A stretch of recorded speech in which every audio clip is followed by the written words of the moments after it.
خواندن نبا کس ناچه پیش، پیدا دو پردرد و ایش جگر خوی. Bi van rstehevokan zarokên Rojavayê Kurdistanê girîngiya xwandina bi zimanê Kurdî tînin ser zar û zimanên xwe.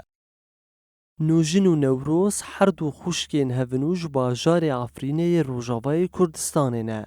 Ew ji refayekên ve û heta niha bi zimanê Kurdî dixwînin.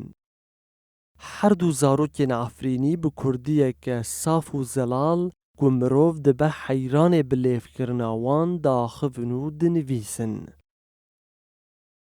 زمان کردی دخوینم لعفرینم زمان کردی رفاه که خوند از هاتم حلبیم برفاه دو و سیاه خوند آن از هاتم قامشتم آن چهارا خوند آن از یه پنجات خوینم از زمان کردی دخوینم از قال لك حز زمان كردي دكم دايكا من تميج مرد بيجي قلت زمان كردي قلت نخويني تشيك نابي ام بسر ناكفن زمان كردي حز دكم از زمان کردی خوینم حیا صفا یکی حیا آب پنجاز خوینم حیا هرم جامعه از زمان کردی بخوینم هم تجاری دف زمان خبر نادم به زمان جیان ناوی به زمان جیان ناوی به زمان جیان ناوی ناویم نوروز مقرات از عفرین صفا یکی حیا بوم صفا چرت خوازم حیا مظلوم از بوم جامعه حیا جامعه خلاص بهت خوازم کردی بخوینم از بوم مامسته زمان خوی کردی برنادم زمان یاده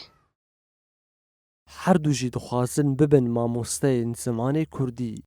Da ku li ser jiyan û lehengiya şehîdên Kurd û Kurdistanê pirtûkan binivîsin û ji dîrokê re weke mîraseke dewlemend bihêlin.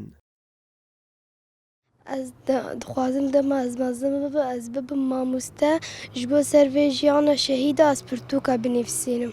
Ez helbestê xwedibêjim ji bo şehîdê me ez keça Efrînim li Rojavayê dimînim pelê darê zeytûnê em şehîda xwe bîrkin Bakur Bajor Rojava Rojira bijî Kurd û Kurdistanê.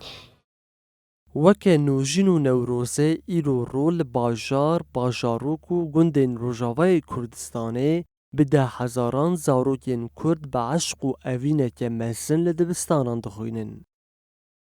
بخم روشه شیرین و خوشه شیرین و خوشه زمان کردی به خوش آوازه لطیف و نازه لطیف و نازه زمان کردی